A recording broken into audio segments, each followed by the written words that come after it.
Good afternoon, guys, and welcome to Papa D's Range Time. I'm Papa D, and yeah, I'm kind of in the shade out on the range, trying to take and get away from the sun.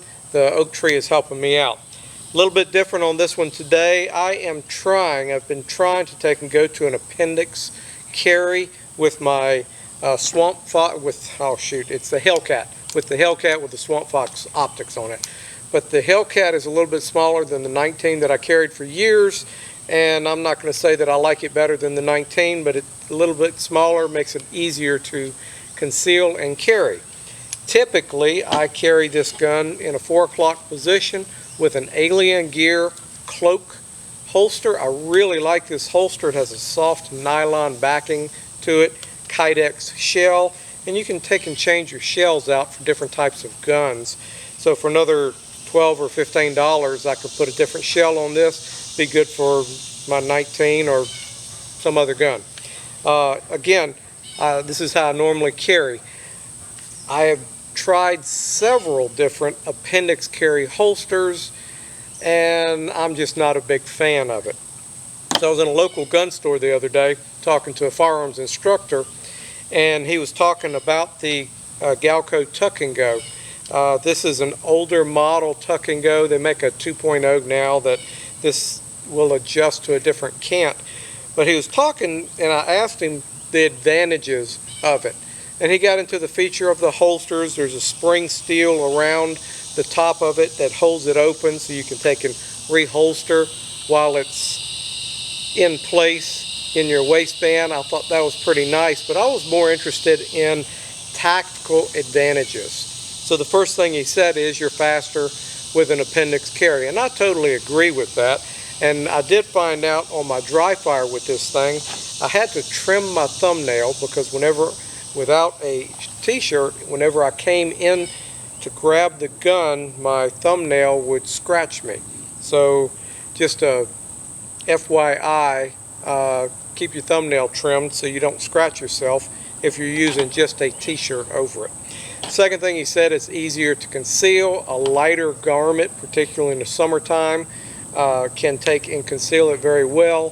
Whenever I'm on the outside of the waistband with this one, I have to be real particular with the shirts. I'll wear a t-shirt, and then I'll wear a lighter shirt, a button up over this or a snap up over this. So I've got to be aware of that. The biggest thing that he told me, which really set home with me, is that it's easier to defend with this in an Appendix carry. So if it's here, if it's back here, you're fighting, trying to twist your body in order to try to keep the gun in the holster. Where here, just crunching, putting an arm over it or something like that in a tussle will keep the gun where it's supposed to be whenever you don't want it to come out. So I have been carrying this for about a week and a half now, trying to take and get used to it. Not going to say I totally like it.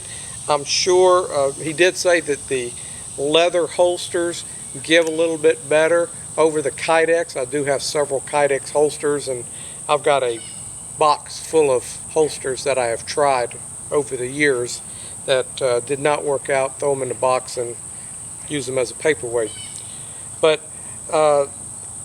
what I have found with this is, in the smaller gun, I am able to drive, not have to take and do an adjustment. I can take and sit down, not have to adjust.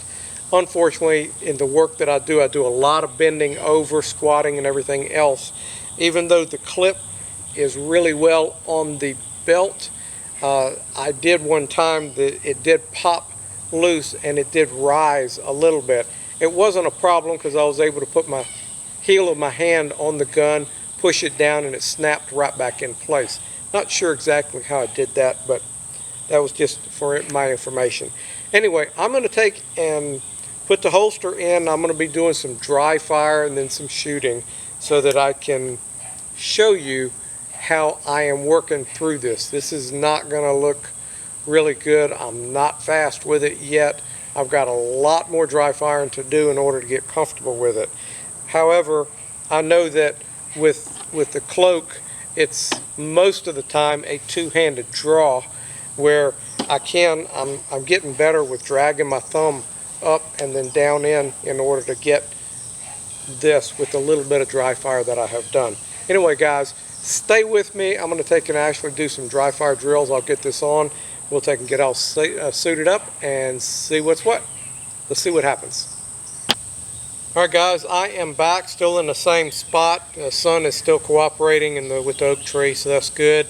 I do have a couple of locusts out there, and they are really loud, so hopefully y'all won't get too irritated or annoyed by that. So I do have the Tuck and Go by Galco in place, and like I said, it's not the most comfortable thing, but it is tolerable, and we're working through it. So I do have a timer, and this is not going to look good. This is just going to be slow and easy. I'm going to be attempting a one-handed draw so that I can take and use the other hand to hold somebody off if necessary.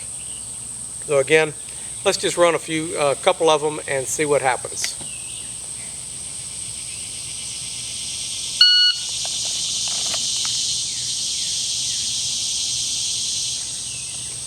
And it holsters right back up very easily. Two-handed draw.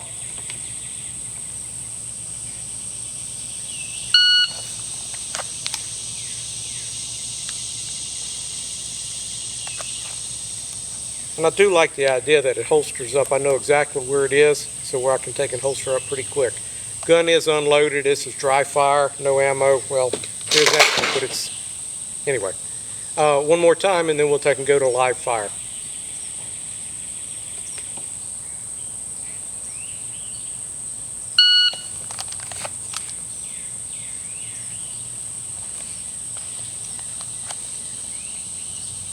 Time for some live fire. Let's see what happens. Stick with me. Be right back. Alright, we're back. Live fire. I'm geared up. I've got eyes and ears on. I got a target at about 7 yards down the way. And again, I got a timer. First couple are going to be two-handed. They're going to be nice and slow so that I can get controlled. I have not did live fire with this holster yet, so this will be my first live fire shots with the Galco Tuk and Go. Let's make this thing happen.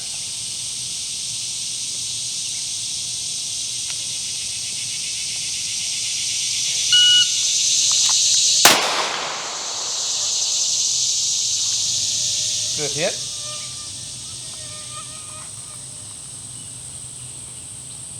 .73, 1.73.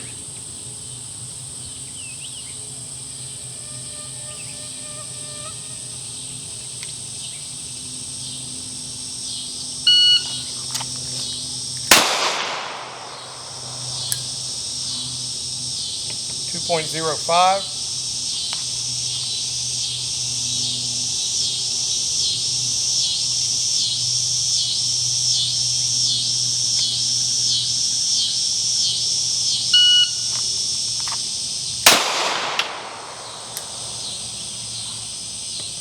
.14. Back to two hands.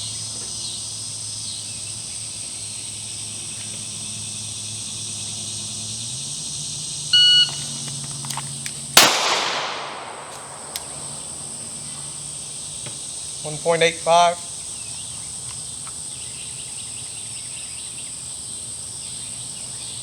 Do one more.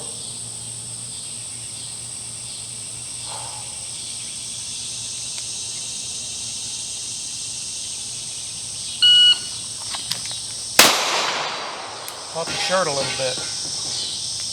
1.77.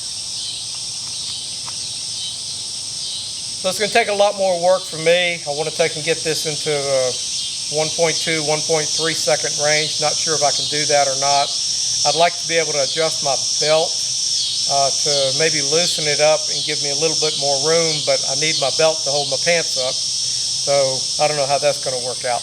Anyway guys, this is just a little bit of information, some stuff that I'm going through, trying to take and learn everything I can, but the tactical advantage of being able to defend this from the appendix carry is something that I am most interested in. So guys, really, thank you so much for watching. I really appreciate it. Appreciate you giving me some comments and some feedback on it, some holsters that you've tried. I don't want to keep buying holsters, but I really need to try to find some way that I can get comfortable with an appendix carry holster. Thank you so much for watching, and I will see you down the road on the next video.